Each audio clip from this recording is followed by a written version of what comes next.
오늘 주시는 말씀 함께 찾도록 하겠습니다. 창세기 5장 21절에서 24절까지 말씀입니다.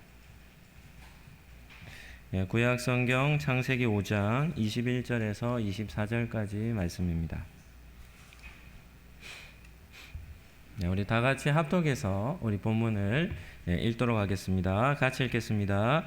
에녹은 65세에 무드셀라를 낳았고 무드셀라를 낳은 후 300년을 하나님과 동행하며 자녀를 낳았으며 그는 365세를 살았더라. 에녹이 하나님과 동행하더니 하나님이 그를 데려가심으로 세상에 있지 아니하였더라. 아멘. 오늘은 푸르른 계절 여름 첫 번째 시간 푸르른 에녹이라는 제목으로 말씀을 잠시 나누도록 하겠습니다. 한번 따라하겠습니다. 푸르름을 가진 성도는 하나님과 동행합니다. 지난 시간까지 푸르른 계절 첫 번째 시리즈로 봄에 관련해서 우리가 한 10번 정도 살펴보았습니다. 성장을 원하는 성도, 그런 성도는 어떠한 삶을 살아야 하는가. 그래서 성장기 과정에 있었던 성경 인물들을 중심으로 그들이 봄의 푸르름을 간직할 수 있었던 그런 비결들을 함께 살펴보았죠. 한 9명 정도 인물을 살펴보았는데 혹시 기억에 남는 인물들이 있습니까? 네. 오늘 아침에 제가 이제 설교를 준비하면 저희 와이프한테 이렇게 물어보았습니다. 그랬더니 몇 사람 이름을 거론을 하더라고요. 네. 사무엘이 있었고 다니엘이 있었고 다윗도 있었고 요셉도 있었고 솔로몬도 있었고 그리고 여자로는 마리아와 룻도 있었고 그리고 다윗의 아주 친구이자 또 형이죠. 요나단이라는 인물도 있었습니다. 성장의 푸르름, 봄의 푸르름을 간직하며 우리 성도님들도 살아가시기를 축복합니다. 오늘부터는 이제 여름 절기를 여름으로 설교할까 겨울로 설교할까 한참을 고민하다가 여름을 택했습니다. 우리가 지금 겪고 있는 것이 여름이니까요. 그래서 오늘부터 해서 여름이라는 주제로 성경 인물들을 한번 살펴보려고 합니다. 여름이 가지는 의미는 어떤 의미겠습니까? 나무로 보면 가장 푸르름이 왕성할 때죠. 그래서 인생에 있어서 인생 황금기, 우리가 살아갈 때 가장 힘이 있을 때 어떻게 하면 이런 인생 황금기에도 푸르름을 유지할 수 있을까라는 이런 주제로 말씀을 살펴보도록 하겠습니다. 사람은 생각보다 어리석습니다. 우리 스스로 우리를 부정적으로 여길 필요는 없지만 그럼에도 사람이 가지고 있는 연약한 부분을 올바로 이해하는 부분은 반드시 필요합니다. 왜냐하면 우리의 약함을 잘 알아야 우리가 신앙생활과 일상에 큰 유익을 주기 때문이죠. 대부분의 사람들은 힘을 가지고 있을 때 어떻게 행동합니까? 어리석게 행동을 합니다. 전혀 그렇지 않았던 사람, 그냥 평범했을 때는 아무런 문제가 되지 않았습니다. 그런데 힘이나 권력이나 부함이 이렇게 딱 주어지면 사람이 그전과 달라져 버립니다. 더 정확하게 얘기하면 이상한 사람이 되어버리는 것이죠.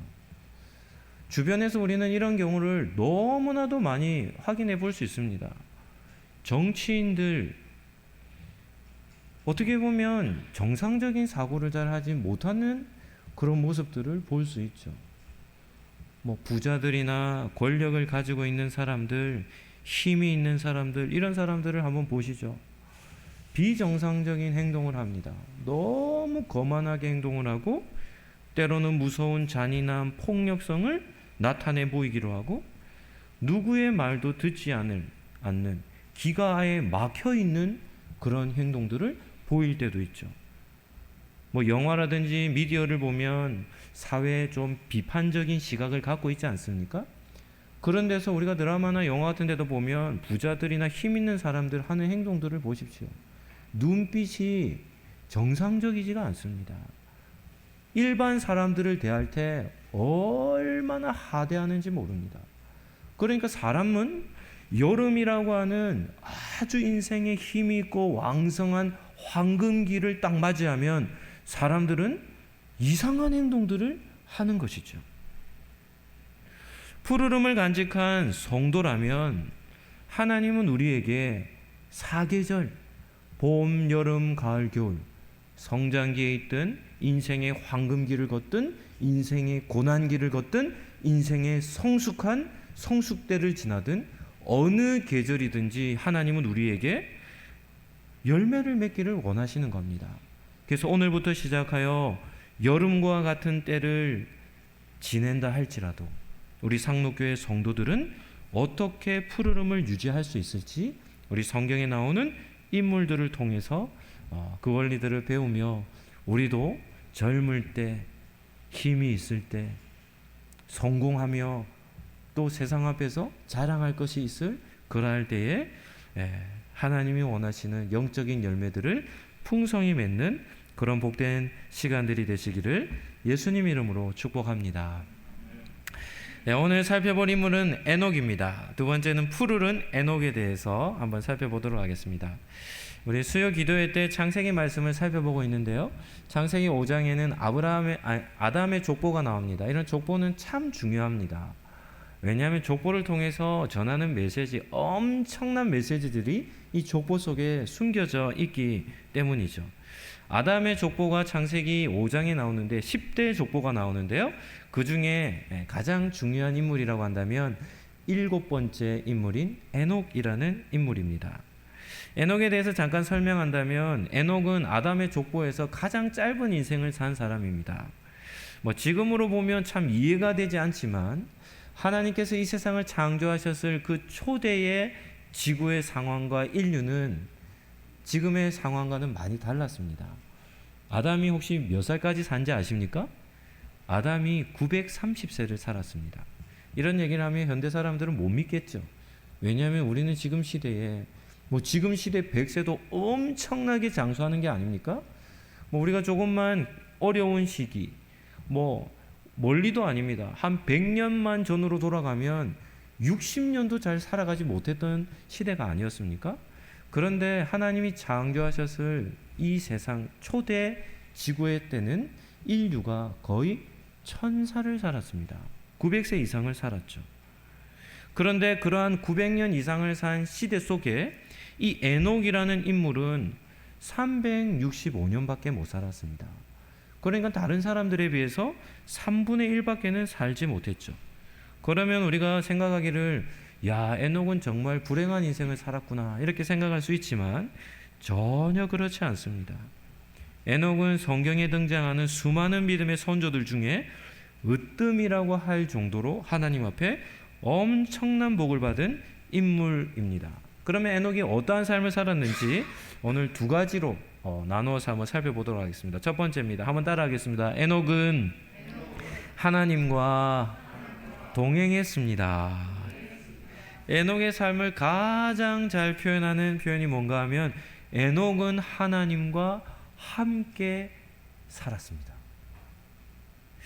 여러분이 지금껏 인생을 살아오며 동행했다고 표현할 수 있을 정도로 인생의 길을 함께 걸어온 사람이 몇 사람이나 됩니까?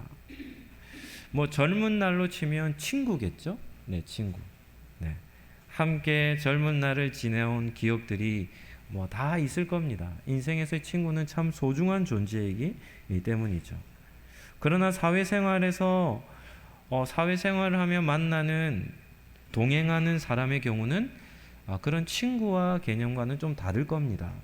왜냐하면 사회생활은 경제생활이기 때문에 경제적인 수익을 창출해내는 경우라면 인생의 동반자가 되어서 같이 걸어갈 수 있지만 그러나 그 결과가 나쁜 경우라면 평생의 원수가 되지 않겠습니까? 성도에게만 주어지는 복이 참 많습니다. 세상 사람들이 알지 못하는 복입니다. 성도에게만 주어지는 비밀스러운 복이 하나가 있는데 그것이 무엇인지 압니까? 우리에게는 정말 좋은 인생의 동반자가 있다는 겁니다. 그분이 누구이시죠? 하나님이십니다. 하나님. 성도들을 두 부류로 나눈다면 한 부류는 첫 번째는 하나님과 동행하는 성도입니다. 또 한 부류는 하나님과 전혀 무관하게 살아가는 성도입니다. 우리 상록교회 성도님들은 어디에 속합니까? 성경이 우리에게 반복해서 전해주는 메시지, 강력한 메시지가 하나 있습니다. 그것이 무엇인가 하면 우리가 믿는 하나님은 반드시 당신에게 속한 백성들과 함께 해 주신다는 것입니다. 아멘입니까? 이러한 진리는 우리가 받아들여야 하고 받아들일 정도가 아니라 누려야 하는 겁니다. 삶 속에서 누리며 삶을 살아가야 하는 것이죠. 하나님은 당신의 백성과 함께 해주신다라는 이 동행해 주신다는 이 진리를 그냥 어렴풋이 기록하지 않습니다. 아주 선명하게 누가 보더라도 알아듣고 깨닫고 그것을 받아들일 수 있도록 생생하게 성경에 기록해 놓고 있죠. 그 대표적인 예가 어디겠습니까? 그 대표적인 예가 이스라엘 백성들이 광야 길을 걸었던 40년 광야의 여정입니다. 하나님은 아브라함과 맺었던 약속을 기억하시고 이스라엘 백성들 430년 애굽에서 노예 생활하던 그들을 10가지 재앙이라는 어마어마무시한 재앙을 애굽 땅에 쏟아 부으세요. 그래서 그 당시 최강국이었던 이 이집트를 완전히 그냥 멸망시키듯이 나라 전체를 다 그냥 무너뜨려 버리는 겁니다. 그리고는 바로 왕을 항복시킨 이후에 이스라엘 백성들을 구원해내죠. 그런데 하나님은 이스라엘 백성들을 구원해내시고 곧바로 약속의 땅 가나안으로 향하지 않으셨습니다. 은밀한 지역이에요. 시나이 반도의 끝자락이 되는 시내산으로 비밀한 장소로 이스라엘 백성들을 이끌어 가세요. 그리고 그곳에서 엄청난 일들을 행하시는데 그것이 뭔가 하면 하나님이 이스라엘 백성과 공식적으로 언약을 체결하시는 겁니다. 시내산에 하나님이 직접 강림하셔서 이스라엘 백성들과 어떻게 언약을 맺으시냐면 이렇게 맺으시는 겁니다. 나는 너희의 하나님이 되고, 다르게 얘기하면 이겁니다. 나는 너희의 왕이 되고 너희는 나의 백성이 되리라. 이스라엘 백성들이 다 어떻게 했겠습니까? 아멘 하는 겁니다. 양을 잡아 피로 서약을 맺는 거예요. 그래서 시내산에서 하나님은 공식적으로 이스라엘의 하나님으로, 왕으로, 이스라엘 백성들은 하나님께 속한 백성으로 언약을 맺으시는 겁니다. 그러면 언약을 맺으시고는 곧바로 가나안 땅으로 들어가야 되지 않겠습니까? 그런데 하나님은 그렇지 않고 시내산 꼭대기로 모세를 불러 하나님 나라 백성들은 이렇게 살아야 한다라는 헌법을 주시고, 헌법만 주신 것이 아니라 모세에게 또 한 가지를 더 주셨는데 그것이 무엇인가 하면 설계도 하나를 모세의 손에 들려주시는 겁니다. 이 설계도는 무슨 설계도겠습니까? 하나님의 집을 짓는 설계도입니다. 이 땅 가운데 하나님이 거하실 집인 거룩한 텐트죠. 거룩한 집 성막을 짓는 설계도를 아주 구체적으로 그 안에 드릴 모든 물건들의 크기까지도 재료까지도 아주 섬세하게 하나님의 집 전체에 대한 설계도를 모세의 손에 들려주시는 겁니다. 그래서 시내산 아래에서 이스라엘 백성들은 하나님과 언약을 맺고 하나님의 백성으로 살아갈 율법이라는 헌법을 받고, 세 번째는 하나님의 집을 짓기 시작하는 겁니다. 이 하나님의 집은 100% 하나님의 명령으로만 지어진 집이에요. 그래서 거룩한 집이 되는 겁니다. 그래서 시내산 아래에서 집이 다 완성이 되자 어마어마한 일 한 가지가 더 일어나는데 그게 무엇인지 압니까? 시내산 위에 하나님의 임재가, 하나님이 임하셨던 그 하나님께서 집이 완성되니까 이스라엘 공동체 가운데 이스라엘 백성들 속에 하나님이 실제로 임하시는 겁니다. 그래서 출애굽기 40장에 보면 쉐카이나라고 하는 하나님의 아주 짙은 구름과 함께 하나님이 그들 가운데 임하시는 모습을 볼 수 있죠. 그리고 어떤 일이 나냐면 하나님이 임하신 이후에 어떤 일이 납니까? 가나안 땅으로의 여정이 시작이 되는 겁니다. 그리고 이스라엘 백성들이 40년의 광야의 여정을 걷죠. 이스라엘 백성들이 세 지파씩 동서남북으로 진을 칩니다. 그런데 그 가운데 뭐가 있습니까? 성막이 있어요. 그 성막은 어떤 곳이죠? 하나님이 임하신 곳입니다. 그러니까 이스라엘 백성들의 40년의 광야 여정은 하나님과 뭐한 여정입니까? 동행한 여정입니다. 하나님은 이스라엘 백성들과 멀리 계시지 않으셨습니다. 하나님은 하늘 보좌에 앉아 계시고 이스라엘 백성들만 어렵고 힘든 물 없는 험난한 여정인 광야의 여정을 걸어가라 명령하신 것이 아닙니다. 그들 가운데 친히 임하셔서 어떻게 하시는 겁니까? 함께 동행해 주신 여정이 바로 광야의 여정입니다. 그런데 구약만 하나님의 동행하심이 보여질까요? 그렇지 않습니다. 신약은 훨씬 더 리얼합니다. 신약에서는 그러면 어떻게 하나님이 동행해 주셨습니까? 하나님의 본체가 되시고 하나님의 아들 되신 예수님이 어떻게 하셨습니까? 한번 생각해 보시죠. 그냥 존재가 영적인 존재입니다. 영적인 존재. 신학을 공부하며 한 교수님이 그런 얘기를 하시더라고요.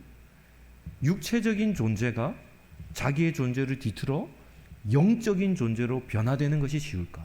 아니면 영적인 존재이신 하나님, 예수께서 자신의 존재를 뒤틀어 인간의 몸을 입고 이 땅에 오시는 것이 더 쉬울까? 어떤 것이 더 쉽겠습니까?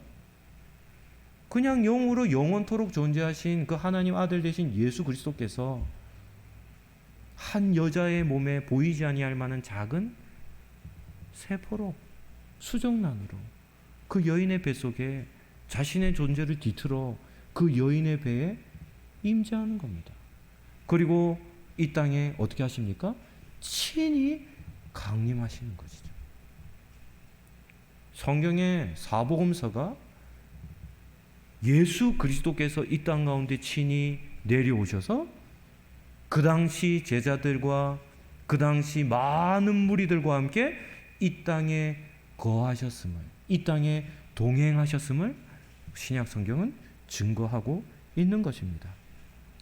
성경이 우리에게 전하는 복음 중에 하나가 하나님은 당신의 백성과 뭐 하시는 분이라는 겁니까? 동행해 주신다는 것이죠. 오늘 우리가 살펴볼 이 에녹이 그와 같습니다. 에녹은 하나님과 동행한 인물의 대표적인 대명사라 불릴 만한 그런 인물입니다. 오늘 읽을 창세기 5장 21절 22절 말씀 제가 한번 읽어드리도록 하겠습니다. 에녹은 65세에 무드셀라를 낳았고 무드셀라를 낳은 후 300년을 하나님과 동행하며 자녀를 낳았다. 에녹의 삶에서 우리가 주목해야 될 것은 에녹은 365년을 살았는데 365년 가운데 몇 년을요? 300년이라는 시간을 하나님과 동행했다는 겁니다. 65세 무드셀라를 낳은 후에 그가 이 땅에서 삶을 끝마칠 때까지 하나님과 동행했다는 겁니다. 이것은 무엇을 의미하는 것일까요? 이 당시 인물들은 900년을 살았다고 했습니다. 그런데 65세로부터 365세가 될 때까지, 다시 말하면 인생의 가장 젊은 날입니다. 인생의 계절 중에 여름일 때 자신의 인생의 황금기 전부를 어떻게 하는 겁니까? 하나님과 동행하며 삶을 살았던 것입니다.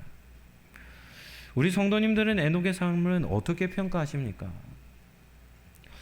이 땅을 살아가는 성도에게 가장 이상적인 삶이 아니겠습니까? 그의 인생의 3분의 2 이상을, 그것도 인생의 황금기인 가장 젊은 날 전부를 하나님과 동행하며 산 것입니다. 설교를 시작하며 이렇게 전했죠. 사람은 손에 무언가 잡히기 시작하면 그때부터 하나님으로부터 독립선언을 합니다. 이제는 하나님 안 도와주셔도 됩니다. 이제부터는 제 인생 제 스스로 살아갈 수 있습니다. 더 이상 신경 안 쓰셔도 됩니다. 사람은 자신의 손에 무언가 들려지면 그때부터 자기 마음대로 살아갑니다. 여름의 계절을 어떻게 사냐면 내가 원하는 대로, 내가 하고 싶은 대로, 내 욕구가 내 속에 있는 욕망을 쫓아 살아가는 것이죠. 이것이 사람들의 살아가는 삶의 모습입니다. 성도라 해도 별로 다르지 않습니다. 그러나 이러한 형태는 여름 계절을 보내는 가장 어리석은 그런 삶의 모습이라는 것을 기억하시기를 바랍니다. 한번 따라하겠습니다. 푸르른 여름은 하나님과 동행하는 계절입니다. 아멘입니까? 우린 이 한 가지를 꼭 기억해야 합니다. 푸르른 여름은 인생의 황금길을 걸을 때는 하나님으로부터 독립을 선언하는 시기가 아니라 하나님과 동행해야 한다는 것입니다. 두 번째입니다. 에녹이라는 인물을 표현하는 두 번째 수식어구가 이렇습니다. 에녹은 하나님을 기쁘시게 하는 삶을 산 사람입니다. 에녹의 기록 중에서 아주 중요한 기록이 히브리서 11장에 나옵니다. 히브리서 11장은 별명이 있어요. 어떤 별명이 있냐면 믿음장이라고 불립니다. 히브리서는 신약 성경 중에 좀 독특한 책입니다. 책 이름이 어떻게 됩니까? 히브리서예요. 무슨 뜻이죠? 히브리인들을 위해 보낸 편지라는 뜻입니다. 유대인이라고도 할 수 있고 이스라엘 백성 전체를 뜻하는 거죠. 바울 서신이나 이런 편지는 대부분 다 어디다 보내는 거냐면 이방 땅에 세워져 있는 교회들을 위해 쓰여진 편지가 대부분의 편지들입니다. 신약 성경에 나오는. 그런데 히브리서는 이스라엘 구약의 이스라엘 백성, 히브리인, 아브라함의 후손이라는 정체성을 가진 그들에게 보낸 편지입니다. 그러다 보니까 히브리서가 가지고 있는 특징이 있어요. 어떤 특징이 있겠습니까? 히브리서는 구약적 배경의 메시지가 정말 많습니다. 그래서 이런 별명도 있어요. 신약의 레위기라 불리는 게 히브리서입니다. 왜요? 그 대상이 구약 백성들에게 쓰여졌기 때문이죠. 히브리 저자는 히브리서 11장에 이스라엘 전 역사를 한번 훑습니다. 그리고 이스라엘 전 역사 가운데 믿음으로 살았던 사람들의 이름을 쫙 나열합니다. 믿음으로 누구는, 믿음으로 누구는, 믿음으로 누구는 이렇게 기록을 하고 있죠. 그들 가운데 믿음의 영웅 중에 한 사람이 이 에녹이라는 인물을 이 저자는 기록해 놓고 있습니다.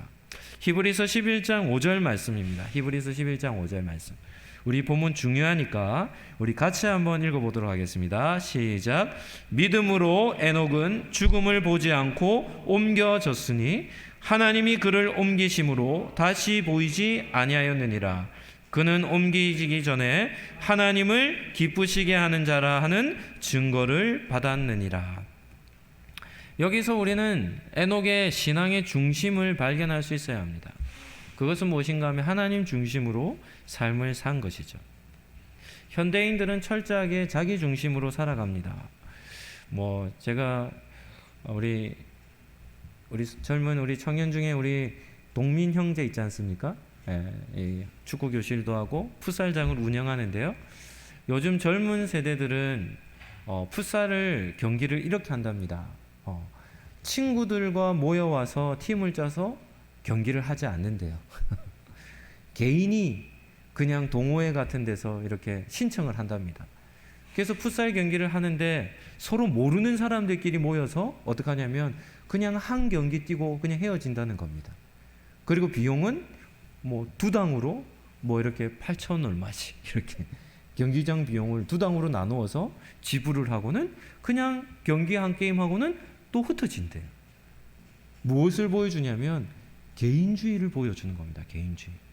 같이 모여서 어울려서 축구하는 경우도 있지만 전혀 모르는 사람들과 그냥 온라인으로 만나서 그냥 예약을 해서 경기 한번 하고는 헤어지는 것이죠.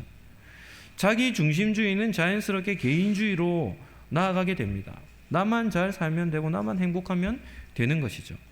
주변의 사람들 어찌되든지 돌아보지 않는 겁니다. 이런 문화에 익숙한 성도에게 있어서 가장 힘든 부분이 바로 자기 중심주의를 어떻게 하냐면 내려놓고 하나님 중심으로 변화되는 겁니다. 우리 성도님들은 어떤 마음의 중심을 가지고 살아갑니까? 우리가 삶을 살아갈 때 여러 가지 많은 이런 환경들, 여러 가지 많은 그런 문제들, 해결해야 될 숙제들이 우리 인생 가운데 찾아오죠. 그럴 때 성도들은 내가 보기 좋은 대로, 내 마음이 원하는 대로 자기 중심으로 살아가는 사람들이 아닙니다. 하나님 중심으로 살아가는 것이죠. 사도 바울은 이렇게 고백을 합니다. 고린도후서 5장 9절 말씀입니다. 우리 본문 한번 띄워주실까요? 고린도후서 5장 9절. 제가 한번 읽어드릴 텐데 보시기 바랍니다. 그런즉 우리는 성도는 몸으로 있든지 떠나든지 주를 기쁘시게 하는 자가 되기를 힘쓰노라. 몸으로 있든지 떠나든지 무슨 말입니까? 살아있든지 죽든지 오로지 주를 기쁘시게 하는 자가 되기를 힘써야 한다는 겁니다. 이것이 바로 상록인이 되는 비결인 것이죠. 새가족 교육을 하면서 첫 번째 과에 도입 부분에 이런 이야기가 있습니다. 하나의 이야기인데요. 어떤 이야기인가 하면 다시 집을 떠난 당자, 이런 다시 집. 우리 누가복음 15장에 보면 둘째 아들 나오죠. 아버지께 아버지 돌아가시면 나에게 줄 유산 미리 주십시오. 한편으로 보면 배은망덕한 아들입니다. 아버지 빨리 돌아가시라는 말 아닙니까? 그 유산을 받아가지고는 세상을 향하여 나아갑니다. 어떻게 나아가냐면 기뻐 죽어요. 즐겁게 세상을 향해 나아갑니다.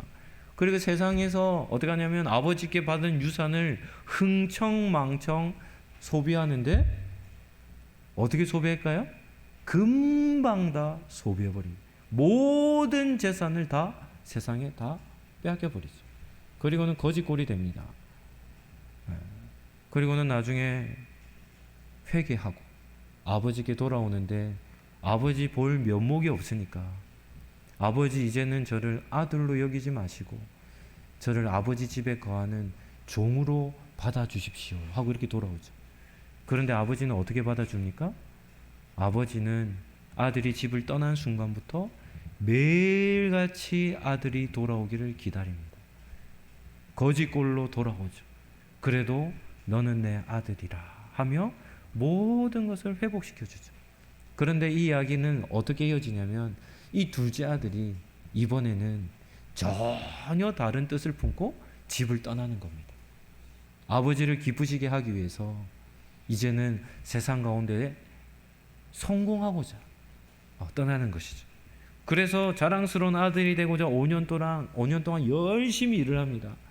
그리고 잃어버렸던 것도 많이 회복을 하고 아버지께 드릴 선물도 준비해서 5년 만에 집으로 돌아옵니다. 그런데 집에 돌아와 봤더니 어떤 상황이냐면 자기가 돌아오기 한 달 전에 아버지가 돌아가신 겁니다. 그러니까 이 아들이 아버지가 돌아가셨다는 소식을 듣고는 어떻게 했습니까? 엄청난 마음의 충격을 받았겠죠. 큰 아픔이 그에게 찾아온 겁니다. 그런데 이 탕자의 마음을 더욱 아프게 했던 것이 무언가 하면 아버지가 남긴 유서입니다. 이런 글을 남기신 겁니다. 사랑하는 아들아, 나에게는 아무것도 필요 없단다. 정말로 내게 필요한 것은 너와 함께 있는 것이었단다. 네가 정말 보고 싶구나. 보시죠? 이 이야기는 지금 무엇을 전하는 것이냐면 아버지가 정말 원하는, 아들에게 원하는 것이 무엇이었는가 하는 것이 중요한 겁니다. 아들이 아버지를 위하여 열심히 살겠노라 했지만 그것보다 아버지를 기쁘시게 하는 것이 무엇인지 이 두 번째 이 탕자는 알지 못했던 것입니다. 이야기는 우리 성도들에게 정말 중요한 깨달음을 줍니다. 신앙생활에서 우리가 어떤 중심으로 살아야 하는지를 우리는 깨달아야 합니다. 신앙생활하는데 내 중심, 나의 중심으로 신앙생활을 하여 나를 만족시키는 것, 이것이 우선된다면 하나님을 정말 기쁘시게 하는 것이 무엇인지 우리는 깨닫지 못하며 신앙생활에서는 안 되는 것이죠. 열심히 있는 성도들은 저마다 아주 열심히 충성합니다. 다른 사람들이 보기에도 그 열심이 인정받을 만큼 그런 열심을 내죠. 그런데 문제는 그러한 열심이 누구를 위한 것인가 하는 것입니다. 자기 만족을 위한 열심이라면 그것은 정말 안타깝지만 거꾸로 된 신앙생활을 하는 것이죠. 제가 이런 이야기를 한번 들은 적이 있습니다. 미국의 한인교회에서 일어난 일입니다. 미국의 한인교회들은 어렵습니다. 어렵습니다. 그렇기 때문에 여러 가지 어려움들이 많죠. 그런데 한 교회의 한 권사님이 정말 충성스럽게 교회를 섬겼답니다. 한 주도 빠지지 않고 성가대를 위해서 매주일마다 떡을 해오셔서 성가대를 섬기고 예배를 섬기며 봉사하는 일이라며 앞장서서 정말 모든 성도들에게 칭찬받을 만큼 충성되이 교회를 섬기셨답니다. 그런데 한 번은 가족들의 경조사가 있어서 한국에 들어와야 되었대요. 그래서 주일을 한번 빠지게 됐답니다. 그러니까 주일날 권사님이 없으니까 그 빈자리를 평소에 권사님을 존경하는 그런 한 성도가 권사님이 하는 그 빈자리를 사역했던 그 섬김을 그대로 섬겼대요.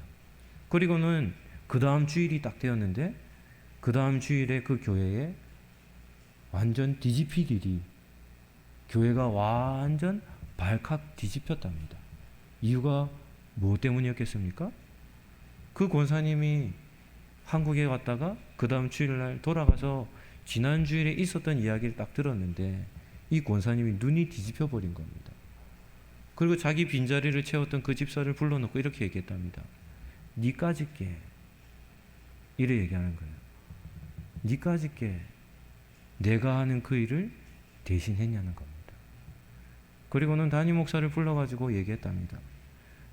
어떻게 목사님은 그 일을, 저 집사가 그 일을 하는 것을 왜 막지 않았냐는 겁니다. 본색이 드러나는 거예요.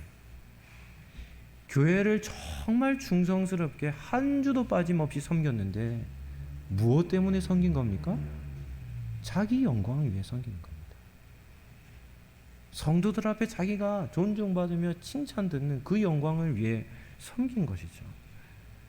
하나님 중심으로 신앙생활을 한 것이 아닌 겁니다. 이러한 열심으로 교회를 맨날 섬긴다 하더라도 그 섬김에는 하나님의 칭찬, 하나님의 기뻐하심은 없는 것이죠. 우리가 제일 주의해야 할 것이 자기 중심으로 신앙생활을 하는 겁니다. 아무리 찬양과 기도를 열심히 한들, 아무리 말씀을 읽고 쓰고, 요즘은 다 필사도 하지 않습니까? 필사하며 성경을 공부한들, 땀을 흘리기까지, 여름날 땀을 뻘뻘 흘리기까지 교회 봉사를 한들, 죄송하지만 아무런 유익이 없습니다.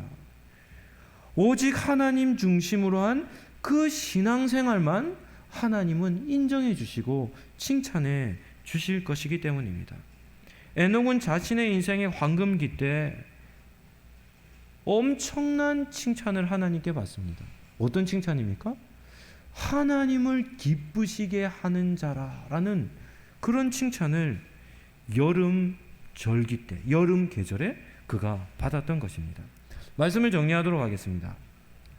우리는 인생에서 가장 잘 나갈 때, 인생이 최고조로 달릴 때, 힘도 있고 능력도 있고 어떤 사람에게는 젊음도 있을 때, 이럴 때는 어떤 때인가 하면 가장 바쁠 때이고 가장 분주할 때이죠. 인생의 여름을 맞이할 때 대부분의 성도들은 하나님과 멀어진다고 했습니다. 왜냐하면 세상 일에 만족하며 세상 것에 흠뻑 취해 있기 때문이죠. 육체적인 만족이 커지면 영적인 만족이 어떻게 되냐면 반비례적으로 감소하게 되어 있습니다. 그래서 영혼을 돌보지 않는 것입니다. 우리 상록교회 성도들은 일할 때 특별히 주의해야 합니다. 하나님은 인생의 황금기인 여름에도 푸르름을 간직하기를 우리에게 원하시기 때문입니다. 시편의 말씀에 이런 말씀이 있잖아요. 시편 1편에 시절을 따라 무엇을 맺습니까? 열매를 맺는 겁니다. 봄에도 여름에도 겨울에도 가을에도 시절마다 푸르름을 잃지 않는 겁니다. 이것이 우리 상록교회의 비전이 아닙니까? 이러할 때 우리는 오늘 살펴본 에녹을 기억해야 합니다. 인생의 황금기 때 어떻게 해야 합니까? 하나님과 동행하는 겁니다. 인생의 황금기 때 어떻게 사는 겁니까? 하나님 중심으로 살아가는 것이죠. 그래서 인생의 황금기 때에도 하나님을 기뻐하시는 삶을 유지하는 것입니다. 질문 하나 하겠습니다. 이와 같은 삶을 살았던 에녹에게 하나님이 주신 복이 무엇인지 아십니까? 오늘 읽은 본문 창세기 5장 24절 말씀. 이런 말씀은 충격적인 말씀이거든요. 우리가 한번 함께 읽고 우리가 한번 반응 한번 하도록 하겠습니다. 24절 말씀입니다. 같이 한번 읽으시죠. 시작. 에녹이 하나님과 동행하더니 하나님이 그를 데려가심으로 세상에 있지 아니하였더라. 믿어집니까? 아멘이 됩니까? 하나님을 300년 동안 동행하며 기쁘시게 한 에녹에게 하나님 어떤 복을 주셨습니까? 이 땅에 살아갈 때는 하나님이 동행해 주셨고 이 땅에 그의 인생의 끝에 어떤 일이 납니까? 에녹은 죽음을 보지 않고 하나님 나라에 들어가는 은혜가 있는 겁니다. 놀랍지 않습니까? 인류 역사상에 죽지 않고 하나님 나라에 간 사람이 두 사람이 있습니다.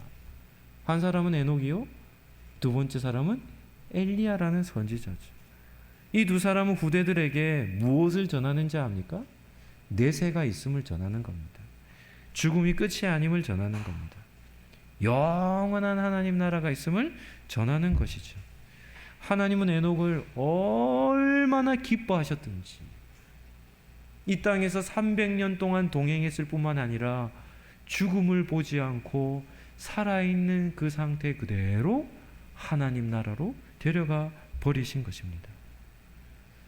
오늘 예배를 드리는 우리 사랑하는 상록교회 성도 여러분, 젊음이 있을 때, 힘과 능력이 있을 때, 인생의 형통함을 누릴 때 하나님으로부터 독립선언을 하며 멀어지는 것이 아니라 하나님과 더욱더 가까이 하며 동행하며 살아가시기를 예수님 이름으로 축복합니다. 한번 따라하도록 하겠습니다. 푸르름을 간직한 성도는 하나님과 동행합니다.